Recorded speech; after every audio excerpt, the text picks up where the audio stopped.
ഒരു കുഷ്ഠരോഗി യേശുക്രിസ്തുവിന്റെ അടുക്കലേക്ക് വന്നിട്ട് പറയുകയാണ്, കർത്താവേ, നിനക്ക് മനസ്സുണ്ടെങ്കിൽ എന്നെ ശുദ്ധമാക്കുവാൻ സാധിക്കും. കർത്താവേ, നിനക്ക് മനസ്സുണ്ടെങ്കിൽ എന്നെ ശുദ്ധമാക്കുവാൻ സാധിക്കും. ദൈവത്തിന്റെ മനസ്സറിയുന്ന ചില ജീവിതങ്ങളുണ്ട്. ദൈവത്തിന്റെ മനസ്സറിയുന്ന ജീവിതങ്ങൾക്ക് മാത്രമേ ശുദ്ധമാകുവാൻ സാധിക്കത്തുള്ളൂ.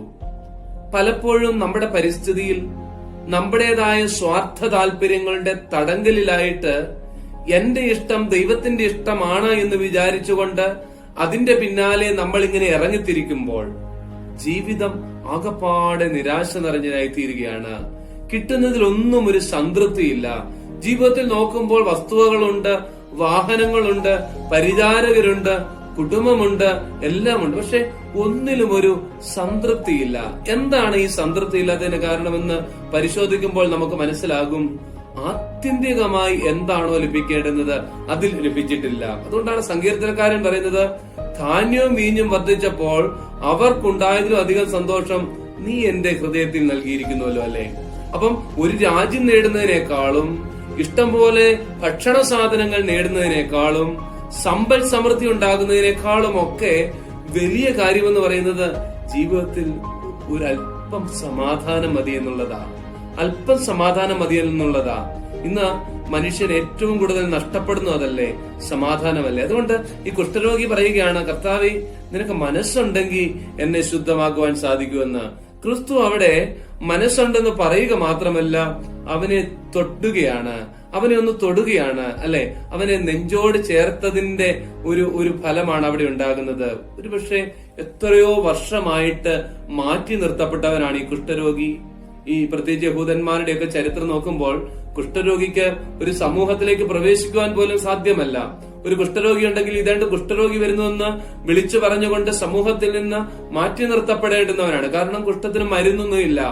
എത്രയോ നിന്ദ്യനായി, എത്രയോ പരിഹാസ്യനായി, എത്രയോ അപമാനിതനായി ജീവിതം മുമ്പോട്ട് കൊണ്ടുപോയവനാണ് ഈ കുഷ്ഠരോഗി.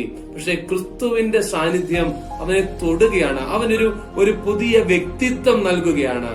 പ്രിയപ്പെട്ടവരെ, നമ്മൾ ചെല്ലുന്ന മേഖലകളിൽ മറ്റുള്ളവർക്ക് ഒരു വസന്തം സൃഷ്ടിക്കുവാൻ നമുക്ക് സാധിക്കുന്നുണ്ടോ എന്നുള്ളതാണ് ഇവിടെ പ്രസക്തമായിരിക്കുന്ന ഒരു ചോദ്യം. പലപ്പോഴും നമ്മൾ മറ്റുള്ളവരുടെ ജീവിതത്തിൽ ദുഃഖമുണ്ടാക്കുമ്പോൾ, അവരെ മാറ്റി നിർത്തുവാൻ നമ്മൾ മുൻകൈയെടുക്കുമ്പോൾ നമുക്ക് നഷ്ടമാകുന്നതും ആ സൗഖ്യത്തിന്റെ ഒരു സന്ദേശമാണ്. ക്രിസ്തുവിന്റെ അനുയായിയാകുവാൻ നമുക്ക് സാധിക്കുമ്പോൾ നമ്മൾ ചെല്ലുന്നിടത്തൊക്കെ ഒരു വസന്തം തീർക്കുവാൻ നമുക്ക് സാധിക്കണം. ഈ കുഷ്ഠരോഗിയുടെ ജീവിതത്തിൽ ക്രിസ്തു തൊടുന്നതോടുകൂടി നമ്മളോടും പറയുകയാണ്, ക്രിസ്തു, നിന്റെ പരിസരത്തിലും കാണും ഇതുപോലെ ആരും സ്പർശിക്കാത്ത, മാറ്റി നിർത്തപ്പെടുന്നവര്. ഒരുപക്ഷെ ദാരിദ്ര്യത്തിന്റെ പേരിൽ, അല്ലെങ്കിൽ ധനത്തിന്റെ പേരിൽ, അല്ലെങ്കിൽ നിറത്തിന്റെ പേരിൽ, അല്ലെങ്കിൽ വിദ്യാഭ്യാസ കുറവുകളുടെ പേരിൽ, അല്ലെങ്കിൽ മറ്റു കുറവുകളുടെയൊക്കെ പേരിൽ മാറ്റി നിർത്തപ്പെടുന്നവർ കാണും. അല്ലെ? ഉന്നതരോടുകൂടി സന്തോഷിക്കുവാനും വിജയോടുകൂടി നിൽക്കുവാനുമൊക്കെ നൂറുകണക്കിന് ആൾക്കാരുണ്ടാകും. പക്ഷെ വേദനിക്കുന്നവരുടെ കൂടെ നിൽക്കുവാൻ വളരെ കുറച്ച് ആൾക്കാരെ കാണത്തുള്ളൂ. അതുകൊണ്ട് ഓർക്കേണ്ടുന്ന ഒരു കാര്യം, നിന്റെ വേദനയിൽ നിന്റെ കൂടെ നിൽക്കുന്നവരെ ഒരിക്കലും മറന്നു കളയരുത്. കാരണം നിന്റെ വിജയത്തിൽ കൂടെ നിൽക്കുവാൻ ഒത്തിരി ആൾക്കാർ കാണും, പക്ഷെ പരാജയത്തിൽ വളരെ കുറച്ച് ആൾക്കാരെ കാണത്തുള്ളൂ. അവരെ അങ്ങ് നെഞ്ചോട് ചേർത്ത് നിർത്തണം.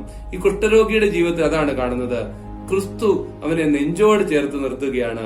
ക്രിസ്തു അവനെ നെഞ്ചോട് ചേർത്ത് നിർത്തുകയാണ്. നമുക്കും ഈ നന്മയെ നെഞ്ചോട് ചേർത്ത് നിർത്താം. മറ്റുള്ളവരുടെ ജീവിതത്തിൽ ഉണ്ടാകേണ്ടുന്ന രൂപാന്തരം ആദ്യമായിട്ടുണ്ടാകേണ്ടുന്നത് നമ്മുടെ ജീവിതത്തിലാണ്. ഈ നോമ്പ് കാലഘട്ടം അതിനിടയാക്കട്ടെ എന്ന് പ്രാർത്ഥിക്കുന്നു. ദൈവം അനുഗ്രഹിക്കട്ടെ.